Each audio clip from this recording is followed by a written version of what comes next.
अस्सलामुअलैकुम welcome back to another video. आज की वीडियो में हम लोग शॉर्ट क्वेश्चन आंसर्स देखने वाले हैं चैप्टर नंबर 6 जिसका नाम वर्क एंड एनर्जी है और physics class 9 federal board. And again let's begin. So question number 1 हमें ये कह रहा है कि जनाब जनाब जनाब car is moving the constant speed along a straight road. एक गाड़ी है वो स्ट्रेट रोड कांस्टेंट स्पीड से मूव कर रही है। Is there any work done on the car? क्या गाड़ी पे कोई वर्क डन हुआ है कि नहीं? तो आपने याद रखना है जब तक काइनेटिक एनर्जी में कोई चेंज नहीं आता तब तक वर्क डन नहीं होता। अगेन आपने इसके आंसर में ये लिखना है no, since the car moves with constant speed in a straight line there is no change in kinetic energy, therefore the net work done on the car is zero or will be zero. सो ये था question number 1। सो इसका screenshot ले हम चलते हैं question number 2 की तरफ। सो question number 2 is saying, does the work done in rising a box up in the building depend upon how fast it rises up, through which path, or how much height? So again यहाँ पे question मैं आपको समझाता हूँ। यहाँ पे ये कह रहे हैं अगर हमारे पास कोई बिल्डिंग है और हमने बॉक्स को बिल्डिंग किसी स्पेसिफिक फ्लोर पे लेके जाना है, सपोज कि हमने यहाँ पे लेके जाना है, तो ये किस किस चीज़ क्या वर्क डन डिपेंड करता है कि कितना तेजी से आप उस डब्बे को लेके जाते हो ऊपर? क्या ये वर्क डन डिपेंड करता है कि आप कहाँ से लेके जाते हो डब्बे को? क्या ये वर्क डन डिपेंड करता है कि कितनी हाइट होती है? तो ये है क्वेश्चन। सो हम इसका आंसर लिखते हैं जस्ट 2 लाइन्स में। ओके, सो इसका आंसर ये है work done does not depend upon the speed or the path taken. Yes, आपने ये देखना है कि जो पाथ आप चूज कर रहे हो और जो स्पीड होगी इस पे वर्क डन डिपेंड नहीं करता। लेकिन लेकिन लेकिन आपका वर्क डन डिपेंड करता है only the on the vertical height which the box is राइज्ड, यानी कि वर्टिकल हाइट पे डिपेंड कर रहा है जिससे बॉक्स को आपने रेज किया। ओके, सो ये था क्वेश्चन नंबर 2। हम चलते हैं क्वेश्चन नंबर 3 की तरफ। सो क्वेश्चन नंबर 3 हमें क्या कह रहा है? Question number 3 is very important.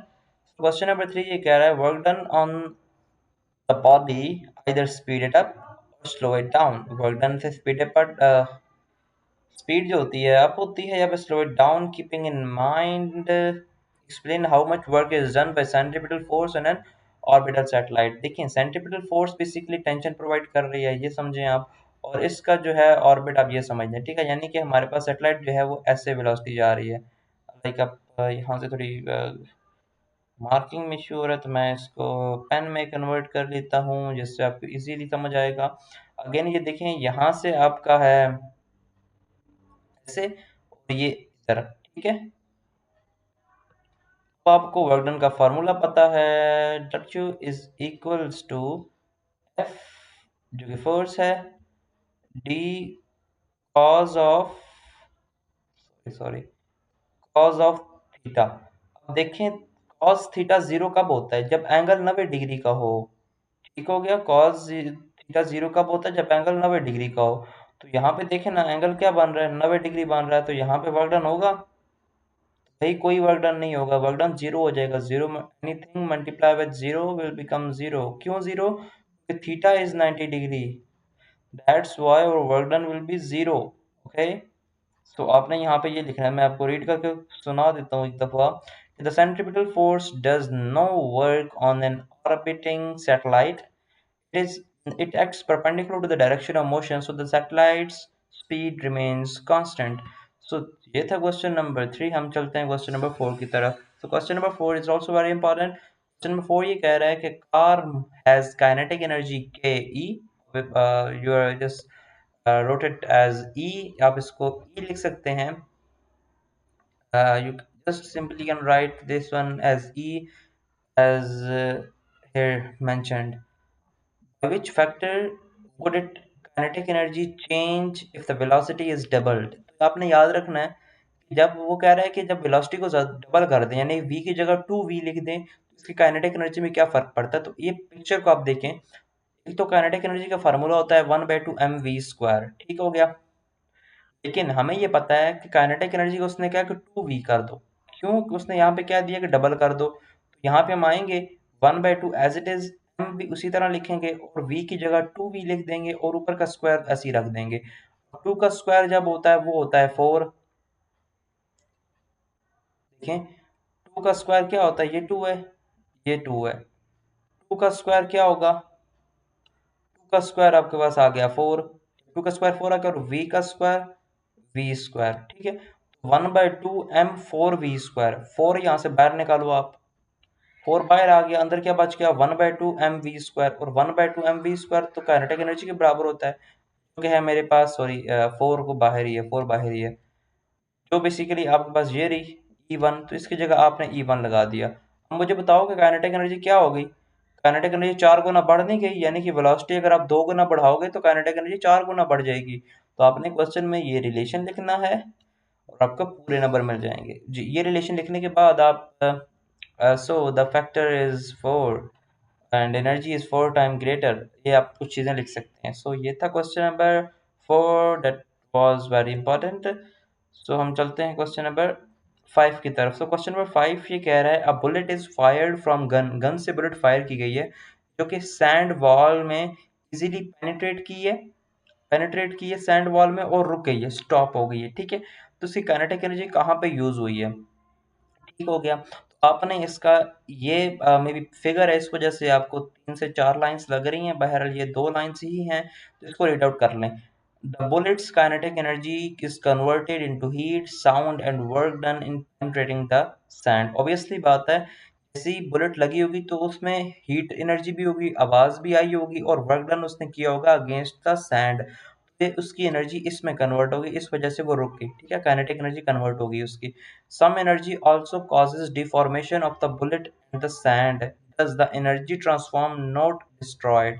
Energy transform हो गई है, एनर्जी डिस्ट्रॉय नहीं हुई। तो इन क्वेश्चंस की मदद से हमें ये लोग कहते हैं कि, या फिर अगर किसी बच्चे को फंसाना हो, इस तरह कहा जाता है कि हम लोग बुलेट फायर करते हैं लेकिन उसकी एनर्जी जो है वो तो डिस्ट्रॉय होगी ना, तो उसकी अगर एनर्जी डिस्ट्रॉय हो गई है तो आप ये कैसे कह सकते हो, एनर्जी जब डिस्ट्रॉय होगी तो आप तो ये कहते हो कि energy can not be created nor be destroyed but can be convertible from one form to another.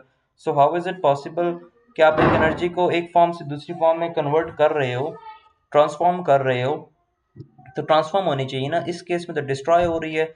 लेकिन आपने उनको समझाना है कि यार बुलेट जाके जाके जैसे ही पेनिट्रेट करेगी तो थोड़ा जोर तो लगाएगी ना उसको पेनिट्रेट करने में, तो वही जोर तो काइनेटिक एनर्जी है, तो एनर्जी ट्रांसफॉर्म हुई उसके वर्क डन में। दूसरी हीट, गर्म भी तो होगी ना बुलेट, तो मतलब हीट एनर्जी बन गई, आवाज भी तो आएगी, मतलब साउंड एनर्जी हो गई। दूसरी चीज ये कि बुलेट डिफॉर्म भी तो होगी, जो गोली है वो उसी तरह तो नहीं रहेगी, थोड़ी टेढ़ी भी तो होगी, तो जाहिर सी बात है वो एनर्जी उधर भी चली गई, ठीक हो गया। और सैंड जो है या फिर सैंड की दीवार बनी है वो भी तो चेंज होगी, तो इनडायरेक्टली बात यह है कि आपकी एनर्जी ट्रांसफॉर्म हो चुकी है, डिस्ट्रॉय नहीं हुई। तो आप ऐसे एविडेंस दे सकते हैं, this question is very important. So हम चलते हैं नेक्स्ट क्वेश्चन की तरफ। सो नेक्स्ट क्वेश्चन ये कह रहा है कि an LED light bulb has an efficiency of 80%, does it violate the conservation of energy principle. कहते हैं कि हमारे पास एक लाइट बल्ब होता है, एलईडी लाइट बल्ब, उसकी एफिशिएंसी 80% होती है, ठीक है। एलईडी लाइट बल्ब की एफिशिएंसी 80% होती है, this one is LED light bulb. So आप बताओ कि क्या है, इसने वायोलेट कर दिया कंजर्वेशन ऑफ एनर्जी को, नहीं।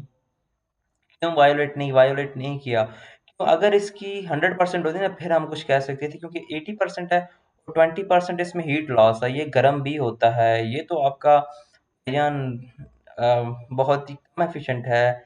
सबसे ज़्यादा एफिशिएंसी जो है वो इसकी है फिलहाल दौर में। अब कहते हैं no it does not violate the law of conservation of energy, about 80% of the electrical energy is converted into light while the remaining 20% is converted into heat. Total energy remains conserved. Total energy conserve रह रही है 20%। अगर आप 100 रुपया इसको देते हो तो 80 रुपए की आपको रोशनी मिलती है, 20 रुपए आपके हीट में चले जाते हैं जो कि वेस्ट हो जाते हैं, ठीक है। यानी कि 100 रुपये लगा रहे हो, 80 रुपए आपको ये बचा के दे रहा है, 20 रुपए आपके ये वेस्ट कर रहा है, तो एनर्जी कंजर्व रह रही है। 100 रुपए इज इक्वल टू 80 + 20 बराबर रह रही, तो ये वायोलेट नहीं कर रहा। तो ये था क्वेश्चन नंबर सिक्स।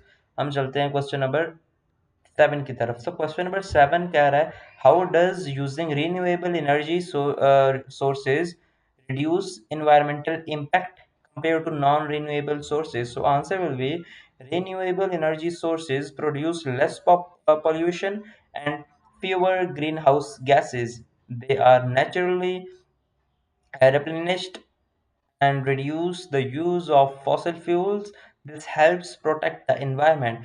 ये चीज़ें एनवायरनमेंट को प्रोटेक्ट करने में हेल्प करती है। तो ये था हमारा क्वेश्चन नंबर 7। हम चलते हैं अगेन, ये याद करने वाले क्वेश्चंस हैं। हम चलते हैं क्वेश्चन नंबर 8 की तरफ। So question number 8 is saying that will be eventually rely entirely on renewable energy sources. Why or why not? Renewable energy will be continue to increase, but relying entirely on it may take a long time. कहते हैं कि इस पे completely भरोसा या rely करने कि आपके बहुत ज़्यादा टाइम लगेगा।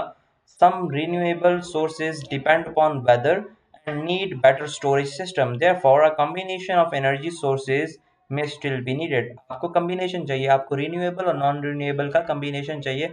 आप completely renewable energy sources पे rely नहीं कर सकते। तो ये था क्वेश्चन नंबर 8। हम चलते हैं क्वेश्चन नंबर 9 की तरफ। So again, question number 9. How can increasing the power of a machine impact its energy consumption? This question is important. How can increasing the power of a machine impact its energy consumption? ठीक है, आप इसका answer पढ़ें। So again, there is a mistake in this one. So इसको मैं correct करता हूँ आपके सामने। सो अगेन, इसको आप समझें। यहाँ पे एक मिस्टेक है, छोटी सी mistake is basically this one again ये। So now it is correct.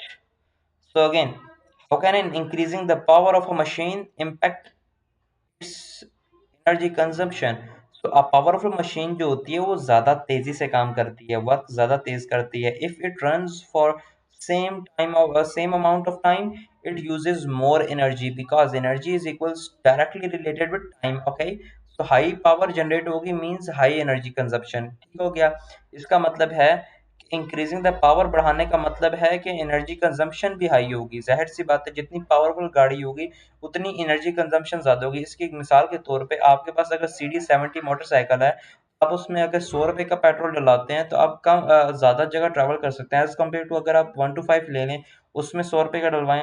अब वो मशीन है हैवी, यानी कि उसमें पावर है मशीन में। अब जब मशीन में पावर होगी तो एनर्जी ज़्यादा कंज्यूम करेगी। तो इसका मतलब अगर आप 2 किलोमीटर ट्रैवल करते हैं 100 रुपये से CD70 पे, तो 125 पे आप उसमें 1.5 या 1 किलोमीटर करेंगे। इसी तरह अगर आप हायाबुसा ले लें तो 1 लीटर 100 रुपये का, 1 लीटर अगेन 1 लीटर 100 रुपये का नहीं है। बहरहाल मैं बात कर रहा हूँ 100 रुपये का, तो वो स्टार्ट होने में कंज्यूम कर देगा। रीज़न ये है, कहाँ वो 4 सिलेंडर हायाबुसा और कहाँ आपका CD70 1 सिलेंडर। ठीक हो गया। तो इस अगेन पावर का डिफरेंस है, जितनी पावर ज़्यादा उतनी ही एनर्जी कंजप्शन ज़्यादा होगी, आपकी एनर्जी ज़्यादा यूज़ होगी। सो ये था क्वेश्चन नंबर 9। हम चलते हैं क्वेश्चन नंबर 10 की तरफ। So question number 10 is also a little bit important. perpetual engine has an efficiency of equals to 1।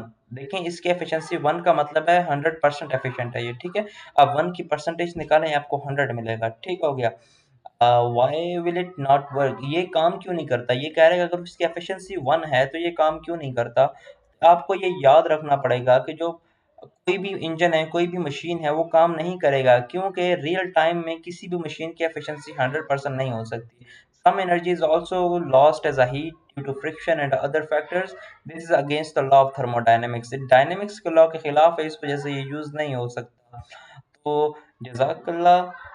आप इस चैप्टर के 10 ही क्वेश्चंस थे जो कि हमने कोशिश की कि जल्दी से जल्दी, शॉर्ट से शॉर्ट वीडियो में और कम से कम मटेरियल के साथ, ताकि आपको याद करने में आसानी हो, समझने में आसानी हो, एक्सप्लेनेशन अच्छी की। और अगर आपको ये वीडियो हेल्पफुल लगे या helpful, obviously it is helpful, so kindly share this video with your friends and kindly subscribe my channel to get more informative videos just like this. So, Jazakallah, Allah Hafiz.